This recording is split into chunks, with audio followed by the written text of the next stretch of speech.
ہمیں دین پر عمل کرتے ہوئے کیا مشکل پیش آئی۔ ہم تو دین کی راہوں کے مسافر ہوئے تو عزتیں پائیں، ہم نے اللہ کا نام لیا تو لوگوں نے پیار دیا، ہم نے عبادات کے طریقے اختیار کیے تو معاشرے میں شریف کہلائے۔ لیکن کتنا مشکل اور کٹھن لمحہ تھا جب کوئی اسلام لاتا تو معاشرے سے کٹ جاتا، سماجی بائیکاٹ کر دیا جاتا، وہ لوگوں سے الگ ہو جاتا۔ میرے اور آپ کے آقا و مولا حضور نبی رحمت صلی اللہ علیہ وآلہ وسلم قریش کے عالی نسب خاندان سے تعلق رکھتے ہیں، صادق بھی کہلاتے ہیں، امین بھی کہلاتے ہیں، لوگوں کی امانتیں بھی حضور کے گھر میں پڑی ہیں، اپنے فیصلوں میں حضور کو حاکم بھی مانتے ہیں۔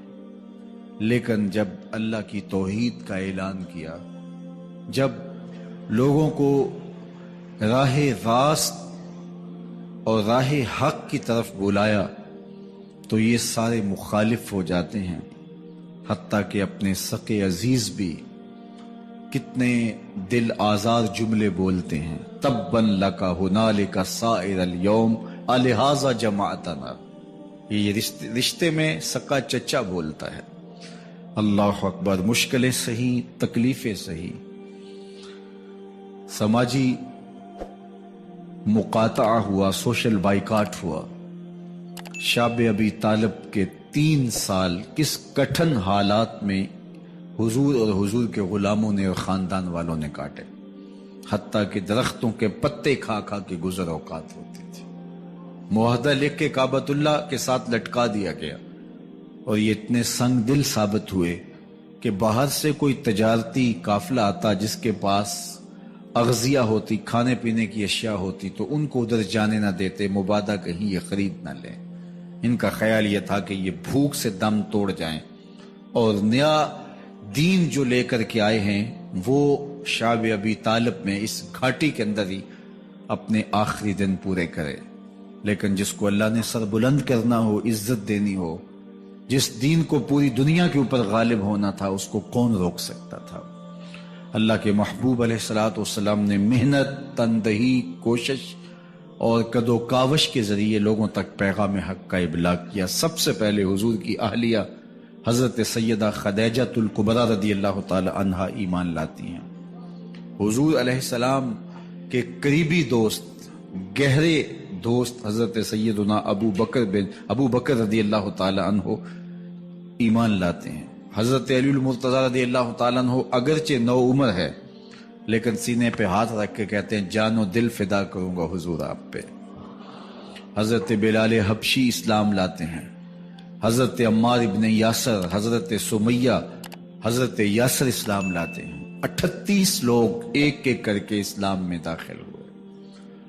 کفار تو چاہتے تھے کوئی دوسرا شخص ان کے ساتھ کھڑا نہ ہو، تو جب 38 لوگ حضور کے ساتھ کھڑے ہو گئے تو ان کے لیے بڑا اذیت ناک لمحہ تھا کہ یہ تحریک جس کو ہم روکنا چاہتے ہیں یہ پھیلتی چلی جا رہی ہے، لوگ اس کے ساتھ شامل ہوتے چلے جا رہے ہیں، اور لوگ ان کے لیے محبتیں اور ان کے لیے پیار پیش کرتے چلے جا رہے ہیں۔ عبداللہ ابن جدعان کے گھر کے قریب سے میرے حضور گزر رہے تھے کہ ابو جہل نے دیکھ لیا اور ہاتھ میں نوکیلا پتھر پکڑا اور حضور پہ حملہ آور ہو گیا۔ آقا کریم علیہ السلام نے کوشش کی کہ الجھاؤ پیدا نہ ہو، لیکن یہ اس بات پہ تلا ہوا تھا کہ حضور کو اذیت دے۔ اس نوکیلے پتھر سے حملہ آور ہو کے حضور کو گہرے زخم دیتا ہے، حتیٰ کہ حضور کے مبارک بدن سے خون بہنے لگ جاتا ہے۔ وہاں سے حضور سین حرم میں پہنچتے ہیں اور اللہ کے حضور سر بسجود ہو جاتے ہیں۔ حضور کے چچا حمزہ بن عبد المطلب ابھی اسلام نہیں لائے تھے، وہ شکار کھیل کے واپس آ رہے ہیں، اور جب وہ شکار کھیل کے آتے تھے تو بڑا اترا کے چلتے تھے۔ انہوں نے سنا کہ 2 لونڈیاں آپس میں بات کر رہی ہیں۔ اس کو پتا ہوتا نا کہ اس کے بھتیجے کے ساتھ کیا سلوک ہوا ہے تو یہ کبھی بھی ایسی چال نہ چلتا، اس کی ٹوری کوئی اور ہوتی۔ تو رک گئے، قدم خود بخود ٹھہر گئے، رک کے پوچھا کیا ماجرا ہوا؟ کہا تمہارے بھتیجے کو ابو جہل نے مارا ہے، اور اس کے نازک بدن سے خون بہتا رہا۔ وہ خاموش تھا لیکن اس نے جان بوجھ کے زیادتی کی اس پر۔ بس غصے میں بپھر گئے۔ سین حرم کے آس پاس قریش اپنی مسندیں جمائے بیٹھے ہوتے تھے ٹولیوں کی شکل میں۔ آج امیر حمزہ آئے اور ابو جہل کو تلاش کر کے اپنی کمان کو زور سے اس کے سر پہ مارا اور اس کا سر پھٹ گیا، اور ساتھ بولے تم نے ہمارے بھتیجے کو لاوارث سمجھا ہے۔ اب اس کے حواری کھڑے ہو گئے، لیکن ابو جہل بڑا کائن شخص تھا، اس نے سمجھا کہ یہ تو اب تنہا ہیں، لیکن لڑائی کی آگ روشن ہوگی تو بنو ہاشم بھی نکل آئیں گے تو یہ لڑائی لمبی ہو جائے گی، تو اس کا سبب میں ہوں، قصور میرا ہے۔ اس نے کہا بس بس مجھ سے غلطی ہو گئی، اس طرح اس نے بات کو ٹال دیا۔ اب حضور کے چچا حضور کو ڈھونڈ رہے ہیں۔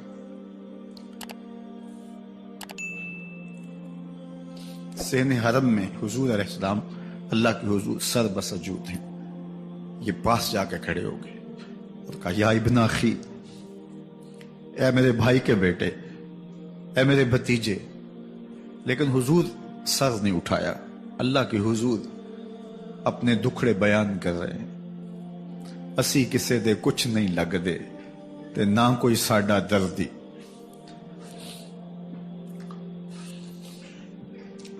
اللہ کے محبوب علیہ السلام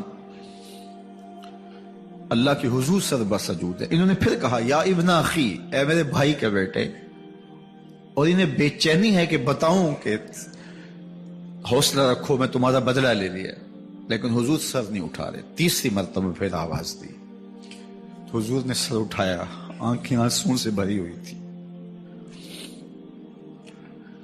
تو برجستہ کہا بھتیجے میں تمہارا بدلہ لے لیا۔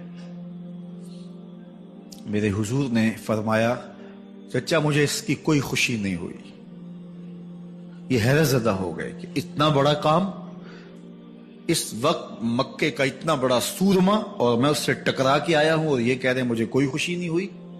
قسمت اچھی تھی۔ بولے بھتیجے تم کیسے خوش ہوتے ہو؟ کہا جس رب کو میں مانتا ہوں اس کو تم بھی مان لو۔ تو امیر حمزہ کی قسمت اچھی تھی تو آگے بڑھے اور اسلام قبول کر لیا۔ 38 لوگ پہلے مسلمان تھے، یہ 39 میں مسلمان ہو گئے۔ بس ان کا اسلام لانا مسلمانوں کے لیے تسکین قلب کا ساما ہوا۔ حضور کی آنکھوں میں امٹتے ہوئے آنسو، آگے بڑھے، کعبے کو غلاف کو پکڑا، کہا اللہم اعز الاسلام باحب الرجلین الیک بعمر ابن الخطاب اور بعمر ابن حشام۔ اے اللہ ایک شیر دیا ہے، ایک شیر اور دے دے، اب تیری مرضی، یا عمر بن خطاب دے دے یا عمر بن حشام دے دے۔ اگرچہ اس نے میرے اوپر پتھر برسائے ہیں، مجھے زخمی کیا ہے، لیکن اگر دین کی تقویت اس سے ہو سکتی ہے تو مالک مجھے کوئی غصہ نہیں۔ چاہے عمر بن حشام، یہ ابو جہل کا نام ہے، مجھے چاہے ابو عمر بن حشام دے دے یا عمر بن خطاب دے دے، ایک شیر دے دیا، ایک شیر اور عطا کر دے۔ حضور کعبہ کے غلاف سے لپٹ کے اللہ کے حضور دعائیں مانگ رہے ہیں۔ 39 لوگ اسلام لا چکے ہیں، 40ویں کا انتظار ہے۔ اللہ کے محبوب علیہ السلام کی دعائیں ہیں، حضور کی التجائیں ہیں۔ ادھر یہ خبر پورے مکے میں پھیل جاتی ہے کہ حمزہ بھی ایمان لے آئے۔ کفار پر سراسیمگی سی کیفیت پیدا ہو جاتی ہے کہ ہم تو سمجھتے تھے کہ یہ 2-4 لوگ ہیں، 10, 15, 20 لوگ جمع ہو جائیں گے، اور اس طرح کے لوگ بھی اگر ان کے ساتھ شامل ہو گئے تو ان کا راستہ نہیں روکا جا سکے گا۔ وہ سر جوڑ کے سوچنے لگے، ابو جہل کو کوسنے دینے لگے، اس نے کیوں یہ ظلم کیا کہ اس کا نتیجہ یہ پھر ہمیں بھگتنا پڑ رہا ہے، اس کے لیے کوئی تدبیر کرنی چاہیے، اس کے لیے کوئی حکمت سوچنی چاہیے۔ 26 سال کا نوجوان ہے، خطاب کا بیٹا ہے، نام عمر ہے، اپنے گھر کے اندر پیچ و تاب کھا رہا ہے کہ اگر یوں ہی اسلام پھیلتا رہا تو ہمارے بتوں کے خلاف اٹھنے والا یہ نظم اتنا پھیل جائے گا کہ روکنا مشکل ہو جائے گا، آباء و اجداد کی کہانیاں ختم ہو جائیں گی، یہ ایک نیا دین ایسے پنپتا رہا تو پھر اس کو روکا نہیں جا سکے گا. کون روکے؟ دل میں خیال آیا اس کا ایک ہی حل ہے کہ بانی اسلام کی زندگی کا چراغ گل کر دیا جائے. لیکن یہ اتنا بڑا کام کون کرے؟ سوچا خود کروں گا. اٹھتی جوانی اور یہ پہلوانی کا زمانہ تھا عمر بن خطاب کا. اعضاء میں توانائی، طبیعت میں جوش، تلوار حمائل کی. دوپہر کے وقت خیال آیا تو کڑکتی دوپہر میں چل پڑے. سنسان گلیاں ہیں، سخت گرمی ہے، لوگ دیواروں سے لگ کے چلتے ہیں اگر کوئی کسی کو کسی مجبوری کے تحت کہیں جانا بھی پڑے. لیکن یہ مست ہاتھی کی طرح اپنے ارادے کو عملی جامہ پہنانے کے لیے گھر سے نکل پڑتے ہیں اور اس انداز سے تلوار حمائل کیے ہوئے آگے بڑھ رہے ہیں. نعیم بن عبداللہ آگے سے آ رہے تھے. آنکھوں میں اترا ہوا نشہ دیکھا، کہانی سمجھ گئے. یہ بھی مسلمان ہو گئے تھے لیکن ابھی ایمان ظاہر نہیں کیا. کہا عمر کدھر کے ارادے ہیں؟ کہا بانی اسلام کا چراغ بجھانے جا رہا ہوں. یہ روز روز کی کہانی ختم کرنے جا رہا ہوں. آج حمزہ ایمان لائے ہیں، کل کوئی اور آ جائے گا، پھر اس تحریک کو روکنا مشکل ہو جائے گا. نعیم بن عبداللہ مسکرا کے بولے گھر کی خبر لی ہے؟ کہا کیا ہوا میرے گھر کو؟ کہا تمہاری بہن فاطمہ بھی اس محمد کی غلام بن گئی ہے، تمہارا بہنوئی سعید بن زید بھی اس کا نوکر بن گیا ہے. بس بپھر گئے. وہ جو غصہ تھا وہ ادھر منتقل ہو گیا، بہن کے گھر کا رخ کیا. جب دروازے پہ پہنچے تو اندر سے قرآن پڑھنے کی آواز آ رہی ہے. جو کہا گیا تھا، جو سنا تھا، اس کا یقین پیدا ہو گیا. زور زور سے دروازے کو کھٹکھٹانے لگے. بہن نے دیکھا کہ بھائی ہے. جو قرآن پڑھ رہا تھا اس کو چھپا دیا اور خود دروازہ کھولا. بس پیٹنا شروع کر دیا، مار مار کے سر پھوڑ دیا. خون بہ رہا ہے. جب سر پھٹ گیا تو فاطمہ بنت خطاب بولی عمر تم خطاب کے بیٹے ہو، میں بھی خطاب کی بیٹی ہوں. سن لو محمد کا دامن نہیں چھوڑو، جو کرنا ہے کرو. جب یہ تیور دیکھے تو عمر کی حیرت انتہا کو چھو گئی. یہ کون سی قوت ہے جس نے ایک عورت کے اندر یہ جذبے رکھ دیے؟ کہا اچھا بتاؤ تم کیا پڑھ رہے تھے؟ کہا تم ناپاک ہو، تمہیں نہیں دوں گی. کہا کیسے دو گی؟ کہا پہلے غسل کرو. عمر غسل کر رہا ہے. سودا لینے کے لیے بازار گئے، ہاتھ اس کے بکے جس کے خریدار گئے. عمر غسل کر رہے ہیں. غسل کر کے باہر آئے تو بہن قرآن لے آئی. وہ کھجور کی چھالیں، وہ چمڑے کے اوپر لکھا ہوا قرآن سامنے رکھ دیا. عمر پڑھ رہے ہیں طٰہٰ ما انزلنا علیک القرآن لتشقیٰ. اے 14ویں کے چاند محبوب، قرآن اس لیے نازل تو نہیں کیا تھا کہ تم مشقت میں پڑ جائے. محبوب رحمت کے دروازے کھل رہے ہیں، کرم نوازیاں ہونے والی ہیں. عمر پڑھتے گئے، آنکھوں کے بندن ٹوٹ گئے، آنسو آنے لگے، ٹپ ٹپ آنسو گرنے لگے. عمر رو رہے ہیں، بدن کانپ رہا ہے. آئے کس ارادے سے تھے، اب حالت کیا ہوئی جا رہی ہے. اپنی بہن سے کہا، بہنوئی سے کہا جس در کے تم غلام ہوئے ہو کبھی میں بھی اس در کا غلام نہیں ہو سکتا؟ عمر کی کہیں عمر نہ برباد ہو جائے، مجھے اس چوکھٹ پہ لے چلو. کہا چلو ہم اس دہلیز پہ لے چلتے ہیں. تلوار اسی طرح حمائل کی ہوئی ہے، حضور دار ارقم میں ہے. یہ اسلام کی پہلی درسگاہ ہے، حضرت ارقم کا گھر. مسلمانوں کی تعداد بہت تھوڑی، یہاں چھپ کر کے دین سیکھتے ہیں. حضور بھی وہاں تشریف فرما تھے، باقی اصحاب بھی وہاں تشریف فرما تھے. حضرت میرے حمزہ بھی وہاں تھے. دروازے کی درزوں سے دیکھا کہ عمر آ رہے ہیں، تلوار بھی حمائل کی ہوئی. صحابہ نے کہا عمر آ رہے ہیں. میرے حمزہ نے کہا کوئی پرواہ نہیں، آنے دو. اچھا ارادہ ہوا تو خوش آمدید کہیں گے، ارادہ اچھا نہ ہوا اس کی تلوار سے گردن کاٹوں گا. اللہ اکبر. جب دروازہ کھولا تو دو صحابہ نے بازوں سے پکڑ لیا، کندھوں سے. حضور نے فرمایا کندھے چھوڑ دو. کندھے چھوڑ دیے گئے. آقا کریم علیہ الصلوۃ والسلام نے ان کے گلے کے اندر جو کپڑا تھا اس کو پکڑ کے جھٹکا دیا. اسلم عمر، عمر اسلام لاؤ. اللہ اکبر. اور ساتھ حضور نے حضرت عمر کے دل پہ ہاتھ رکھے، اللہم اہد قلبہ، اللہ عمر کے دل میں ہدایت ڈال دے. بس یہ جملہ کہنے کی دیر تھی اور حضور کا ہاتھ پھرنے کی دیر تھی، اندر سے کفر دھلتا چلا گیا۔ اور عمر نے کہا اشہد اللہ الہ الا اللہ واشہد انک رسول اللہ۔ جب یہ پڑا کلمہ تو حضور کی زبان سے بے ساختہ نکلا اللہ اکبر، اور صحابہ نے بھی اللہ اکبر کہا، اور اس زور سے کہا کہ مکے کی گلیاں گونجنے لگی۔ اب عمر ایمان لانے کے بعد حضور کی خدمت میں حاضر ہو کے عرض کرتے ہیں حضور کیا ہم حق پہ نہیں ہیں؟ فرمایا ہم حق پہ ہیں۔ اللہ کا دین سچا نہیں ہے؟ فرمایا اللہ کا دین سچا ہے۔ کہا کہ آپ اللہ کے سچے نبی نہیں ہیں؟ فرمایا میں اللہ کا سچا نبی ہوں۔ تو فرمایا پھر ہم چھپ کے نماز کیوں پڑھیں؟ کہا کہ عمر تم جانتے ہو حکمت ہے، اتنے جو ہے وہ ہماری تعداد نہیں، اور کفار کا جور و ظلم اور ستم۔ عرض کی حضور ہم کعبۃ اللہ میں جا کے نماز پڑھیں گے۔ مسلمانوں کی دو صفیں بن گئی، ایک صف کی قیادت امیر حمزہ کر رہے ہیں، ایک صف کی قیادت حضرت فاروق اعظم کر رہے ہیں، درمیان میں حضور چل رہے ہیں، اور روایات میں آتا ہے حضرت عمر چلتے جاتے ہیں اور ساتھ لا الہ الا اللہ پڑھتے چلے جا رہے ہیں۔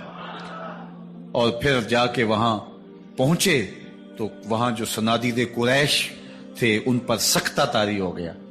حضرت عمر رضی اللہ تعالیٰ عنہ جب ایمان لائے تو آپ نے ایک ایک کافر کے گھر کے دروازے پہ کھڑے ہو کے کہا، جب کوئی بھی شخص مسلمان ہوتا تو کفار اس کو مارتے، زود و کوب کرتے، ظلم کرتے، ستم کرتے، گھسیٹتے بازاروں میں، لیکن حضرت عمر ایمان لائے تو ایک ایک شخص کے دروازے پر کھڑے ہو کر کے کہا کہ تم کمزوروں کو مارتے تھے، میں تمہیں بتانے آیا ہوں میں محمد عربی کا نوکر بن گیا ہوں۔ بلکہ آپ نے اعلان کیا جس نے اپنی بیوی کو بیوہ اور بچوں کو یتیم کروانا ہو اور اپنے ماں باپ کی کمر کو جھکانا ہو وہ عمر کے مقابلے میں آئے۔ اللہ اکبر۔ زنیرہ نامی ایک خاتون تھی، بہت کمزور، راوی کہتا ہے کہ اس کی ہڈیوں میں گودا نہیں تھا، عشق رسول تھا، اور اس کا ظالم آقا اس کو مارتا ہے، اور جب مار مار کے تھک جاتا ہے ادھر سے عمر آ رہے ہیں، یہ اسلام لانے کے پہلے کی کہانی ہے، تو ادھر سے عمر آ رہے ہیں تو اس نے کہا عمر تم جوان آدمی ہو تو یہ چھوڑتی نہیں ہے اپنے نبی کا نام، ذرا تم آؤ۔ تو عمر کوڑا پکڑ لیتے اسے مارتے ہیں، مارتے مارتے تھک جاتے ہیں تو پانی پینے لگتے ہیں، تو کہتے ہیں مجھے تیرے پہ ترس نہیں آیا لیکن میں ذرا پانی پینے لگا ہوں، اور پھر گلے کے اندر کپ ڈال کر کے کوڑا اور اس کی رسی کو بل دیتے ہیں اور اس کی آنکھیں باہر نکل آتی ہیں، اور کہتے ہیں بلا اپنے نبی کو جو تیری آنکھوں کی بینائی واپس کرے۔ اللہ اکبر۔ تو اس نے آسمان کی طرف منہ کر کے کہا مالک میں کبھی بھی آنکھوں کی بینائی نہ مانگتی، لیکن اب تیرے نبی کی عزت کا سوال ہے۔ آنکھوں کی بینائی واپس ہو جاتی ہے۔ زنیرہ کو بڑا مارا۔ آج عمر گلیوں میں آنکھوں میں آنسو ہیں اور عجیب دلے بےتاب ہے، اور کہتا ہے آؤ بھئی میں حضور کا غلام بن گیا ہوں، تمہیں بتانے آیا ہوں۔ زنیرہ نے موڑ کاٹا تو آگے عمر یہ آواز دے رہے تھے۔ زنیرہ ایک کونے پہ کھڑے ہو کے زو کے کہتی ہے عمر تم تو بڑے اس دن جوش و غضب میں تھے اور تم مارتے ہوئے تھکتے نہیں تھے۔ تو عمر نے کہا زنیرہ اس دن میں نے دیکھا نہیں تھا، اب میں محمد عربی کو دیکھ آیا ہوں۔ جنہ ویکھیا نہیں ہو کرن گلاں، جنہ ویکھیا نہیں ہو کرن گلاں، جنہ ویکھیا ہو تے بول دے نہیں، جڑے محرم راز حقیقت دے اور راز حقیقت کھول دے نہیں۔ تو حضرت عمر رضی اللہ تعالیٰ عنہ ایمان لائے۔ حضرت عبداللہ ابن مسعود رضی اللہ تعالیٰ عنہ فرماتے ہیں کہ حضرت عمر کا ایمان لانا مسلمانوں کے لیے عزت کا سبب تھا، ان کا ہجرت کرنا مسلمانوں کی نصرت تھی، اور ان کی خلافت مسلمانوں کے لیے رحمت تھی۔ حضرت عمر رضی اللہ تعالی عنہ وہ ہیں کہ میرے حضور نے فرمایا لوگوں جب نیک لوگوں کا ذکر کرو تو میرے عمر کا تذکرہ ضرور کیا کرو۔ میرا عمر وہ ہے کہ جب وہ ایک جگہ ایک سمت سے آ رہا ہو، ایک گلی اور بازار سے آ رہا ہو تو شیطان بھی آ رہا ہو، عمر کو دیکھ کے راستہ تبدیل کر لیتا ہے۔ حضرت عمر رضی اللہ تعالی عنہ کی طبیعت کے اندر جو جاہ و جلال تھا، طبیعت کے اندر جو سختی تھی، وہ اسلام کے اندر آ کر بھی قائم رہی، اور آپ نے وہی سختی، وہی جاہ و جلال جو پہلے مسلمانوں کے خلاف تھا، اب کفار کے خلاف، منافقین کے خلاف حضرت عمر کی طبیعت کے اندر وہ جوش و خروش بدستور موجود رہا، لیکن جس دن آپ خلیفہ بنے تو اس دن آپ نے ممبر پہ چڑھ کے جو خطبہ دیا اس میں کہا، لوگوں میں سخت اس لیے تھا کہ رسول اللہ نرم تھے، پھر میں سخت اس لیے تھا کہ حضرت ابوبکر صدیق نرم تھے، اب میں تخت خلافت پہ بیٹھا ہوں، اب میری سختی جو ہے وہ نرمی میں تبدیل ہو گئی، صرف فاسقوں فاجروں اور باغیوں کے لیے میں سخت ہوں، باقی تمہارے لیے نرم ہوں۔ سب سے کم جو تنخواہ بیت المال سے اگر کسی وجود نے لی ہے تو وہ حضرت عمر رضی اللہ تعالیٰ عنہ نے لی، صرف 2 جوڑے لیتے تھے سال میں، اور راوی کہتا ہے کہ میں نے دیکھا ہے کہ اس میں بھی 17 پیوند لگے ہوتے تھے۔ حضرت عمر رضی اللہ تعالیٰ عنہ کا طرز زندگی، آپ کا انداز معاشرت اور آپ کا انداز خلافت، ہر لمحہ آپ کی زندگی کا اٹھا کے دیکھیے کتنی مرتبہ قرآن حضرت عمر کی رائے کے مطابق نازل ہوا ہے۔ اللہ تعالیٰ جل شانہ نے ان کو صاحب الہام بنایا تھا۔ ہر امت میں کوئی صاحب الہام ہوتا ہے، حضور کی امت کا صاحب الہام حضرت عمر رضی اللہ تعالیٰ عنہ، اور آقا کریم نے انہیں اپنا وزیر قرار دیا، فرمایا میرے 2 وزیر آسمانوں میں ہیں، 2 وزیر زمینوں میں ہیں، آسمانوں کے وزیر ابو جو ہے وہ جبرائیل اور میکائیل ہیں، اور زمین کے وزیر ابو بکر اور عمر ہیں رضی اللہ تعالی عنہما۔ تو اللہ تعالیٰ جل شانہ نے حضرت سیدنا صدیق اکبر کے بعد حضرت سیدنا عمر بن خطاب رضی اللہ تعالیٰ عنہ سے جو کام لیا، مختصر دور خلافت کے اندر 10 سال 6 ماہ 4 دن آپ نے خلافت فرمائی ہے، لیکن کہاں سے چلے اور یہاں مکران تک، بلوچستان کا حصہ ہے، یہاں تک آپ کی سلطنت کی حدود وسیع ہوئی، ادھر آرمینیا تک جا پہنچے، حمص فتح کیا، قادسیہ، یرموک، آپ ذرا دیکھیے کہ کہاں تک آپ کی فوجوں کے گھوڑے دوڑتے رہے، اور اللہ تعالیٰ جل شانہ نے ان کو جو توانائی، عدل و انصاف کی قوت عطا فرمائی۔ اللہ اکبر، جب زمین پہ عدل کیا ہو تو زمین بھی حکم مانتی ہے، اور حضرت عمر وہ تھے جن کا حکم ہوائیں بھی مانتی تھی، زمین بھی مانتی تھی، جن کا حکم جو ہے وہ آگ بھی تسلیم کرتی تھی اور دریا بھی ان کا حکم مانا کرتے تھے۔ مصر کے اندر رسم بد جاری تھی، یہ رسم بد جاری تھی کہ سال کے بعد 1-2 شیزہ کو زیورات پہنا کے اچھے لباس میں ملبوس کر کے دریا کی بھیڑ چڑھایا جاتا، اس کی قربانی دی جاتی، اس کا خون بہتا تو دریا چلتا۔ جب اسلام مسلمانوں نے مصر فتح کیا تو گورنر نے لکھا کہ اسلام تو اس طرح کی رسوم کی اجازت نہیں دیتا، لیکن خشک سالی ہے، لوگوں کی فصلیں ویران پڑی ہے، تو حضرت کیا کیا جائے؟ تو حضرت عمر رضی اللہ تعالیٰ عنہ کو جب قاصد آ کے پیغام دیتا ہے تو کاغذ کے ٹکڑے پہ لکھتے ہیں، بسم اللہ الرحمن الرحیم، مصر کے نیل کی جانب عمر کا خط، لکھتے ہیں اے نیل اگر تو اللہ کے حکم سے چلا کرتا ہے تو چل، ورنہ ہمیں تیرے چلنے کی کوئی حاجت نہیں ہے۔ اور قاصد کو کہا یہ خط لے جاؤ اور جا کے دریائے نیل میں پھینک دو۔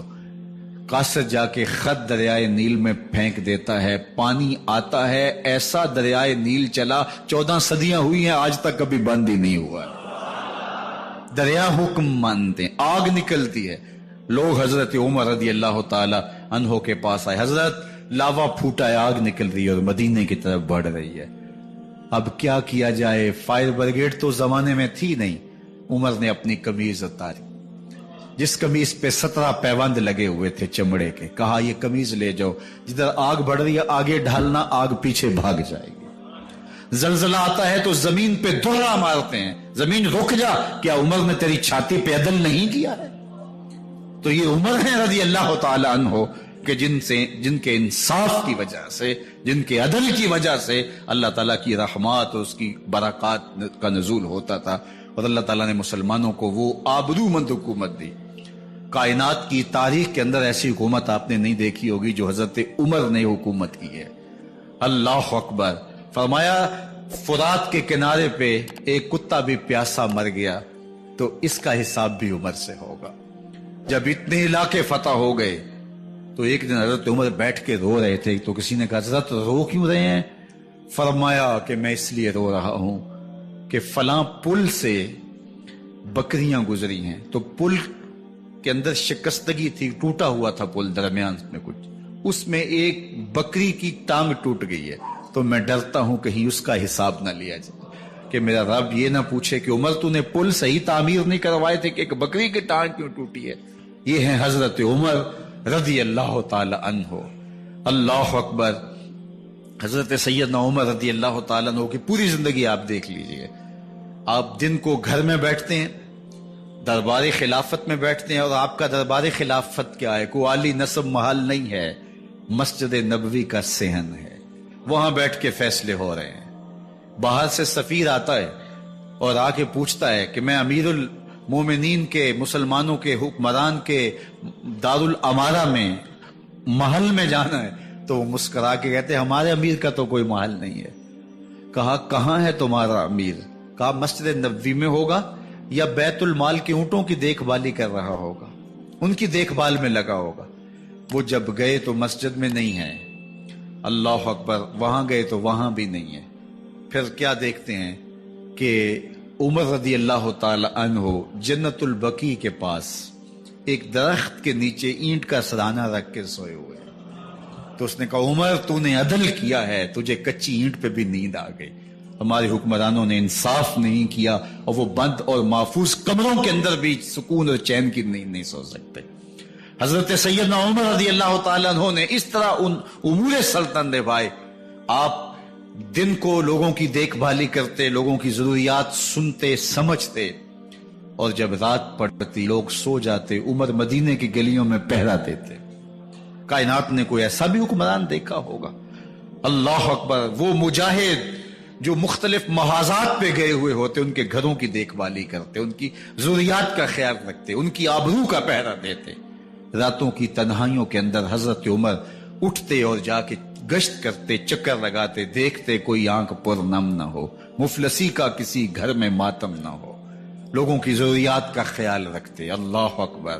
ایک دن حضرت عمر رضی اللہ تعالیٰ عنہ ایک گھر کے قریب سے گزرے، گھر سے دھواں نکل رہا تھا، سوچا کوئی مہمان ہوگا، گزر گئے۔ تھوڑی دیر کے بعد پھر دوبارہ اس گلی سے گزر ہوا تو پھر دھواں نکل رہا تھا، پھر گزر گئے۔ 2 گھنٹے کے بعد پھر دوبارہ ادھر سے گزران ہوا تو پھر دھواں نکل رہا تھا۔ رات کا پچھلا پہر ہے، ابھی تک گھر سے دھواں نکل رہا ہے۔ عمر رضی اللہ تعالیٰ عنہ نے دروازے کو کھٹکھٹایا، اندر سے خاتون کی آواز ہے، اس وقت کون ہے؟ کہا ایک مسافر ہوں، پوچھنا چاہتا ہوں تمہارے گھر سے دھواں کیوں نکل رہا ہے رات کے اس پہر؟ کہا تمہیں اس سے کیا غرض؟ کہا نہیں مجھے تشویش ہوئی ہے۔ تو اس نے کہا عمر کی جان کو رو رہی ہوں۔ حضرت عمر رضی اللہ تعالیٰ عنہ نے کہا کیا ہوا؟ کہا کہ کھانے کے لیے گھر کچھ نہیں ہے، بچے ضد کر رہے ہیں، ہنڈیا کے اندر پتھر ڈال کر کے میں نیچے سے آگ دیے جا رہی ہوں، بچوں کہتے ہیں تھوڑی دیر ہے تھوڑی دیر ہے، کہ بچے تھک کے سو جائیں گے انتظار کر کر کے، تو کچھ ہو تو پکے، اور بچے ہیں بھوک سے، شدت بھوک کی وجہ سے سو بھی نہیں رہے، اور میں یہاں بیٹھے عمر کی جان رو رہی۔ حضرت عمر رضی اللہ تعالیٰ عنہ واپس آئے، گھی کا کنستر اٹھایا، آٹے کی بوری لی اور ساز و سامان لیا۔ خادم تھا آپ کا اسلم بیت المال میں، اس نے حضرت یہ سب کچھ میں اٹھا لیتا ہوں۔ کہا حشر کے دن میرا بوجھ اٹھاؤ گے؟ کہا نہیں وہ تو آپ کو اٹھانا ہوگا۔ کہا عمر کو آج خود ہی اٹھانے تو، اور اٹھا کے ان کے گھر آئے، اور گھر آ کے ان کو سب کچھ دیا، اور پھر اس کے بعد جب کھانا تیار ہوا، بلکہ روایت میں آتا ہے کہ جب آگ جلا رہی تھی تو عمر جھک کے چولہے میں پھونکے مار رہے تھے۔ اللہ اکبر۔ اس خاتون کو نہیں پتا کہ یہ کون ہے، یہ کوئی اجنبی مسافر ہے، میری مدد کر رہا ہے۔ پھر بچے جو ہے وہ جب کھانا کھا کے خوش ہوئے تو حضرت عمر رضی اللہ تعالیٰ عنہ نے دل میں سوچا اور کہا عمر جس طرح تو نے بچوں کو رلایا ہے آج ان بچوں کو ہنساؤ بھی۔ تو بچے بیٹھے ہیں تو عمر کبھی ادھر جاتے ہیں کبھی ادھر جاتے ہیں، جس طرح بچوں کو کھلانے کے لیے جو ہے وہ گھٹنوں کے بل اور ہاتھوں کے بل لوگ چلتے ہیں، حضرت عمر یوں چلتے ہیں اور وہ بچے مسکراتے ہیں۔ جب بچے ہنسنے لگے، کھانا کھا چکے، عمر اس خاتون سے مخاطب ہو کے کہتے ہیں بہن دیکھ عمر کی بڑی مجبوریاں ہیں، فسطاط، یرموک، کہاں کہاں آرمینیا، کہاں کہاں سرحدوں پہ محاذ پہ لوگ موجود ہیں، ان کی دیکھ بھال کرنی، امور خلافت، کیا کیا معاملے ہیں، تنہا اکیلے بیچارے کی جان ہے، وہ نہیں خیال کر سکا، چل تو اسے معاف کر دے۔ وہ بہن کہتی ہے تو اتنی ہمدردی کیوں کرتے عمر کی؟ نہیں، میں عمر کو معاف نہیں کروں، کل قیامت کے دن میں اللہ کے حضور عمر کا گریبان پکڑوں گی۔ تو دوسرے علاقے فتح کرتا تھا، میری خبر ہی نہیں تھی۔ اللہ اکبر! جب یہ بات کی تو عمر چیخیں مار کے رونے لگے اور ہاتھ جوڑ کے کہنے لگے بہن یہ تمہارے سامنے ہی تو عمر کھڑا ہے، یہ حضرت عمر تھے رضی اللہ تعالیٰ عنہ، اور اللہ کے محبوب علیہ الصلوۃ والسلام کہ خلیفہ راشد، دوسرے خلیفہ، 10 سال 6 ماہ اور 4 دن آپ نے خلافت کی۔ اور تاریخ کہتی ہے اگر عمر رضی اللہ تعالیٰ عنہ کو 10 سال اور مل جاتے، یا مغربی مفکرین کہتے ہیں کہ اگر کائنات کو ایک عمر اور مل جاتا، پوری دنیا پہ مسلمانوں کی حکومت ہو، کہیں کفر باقی نہ بچتا۔ لیکن بد باطن لولو فیروز نامی ایک مجوسی غلام نے نماز فجر پڑھتے ہوئے حضرت عمر بن خطاب رضی اللہ تعالیٰ عنہ پہ حملہ کیا، زہر میں بجھا ہوا خنجر آپ کے جسم میں سرایت کر دیا۔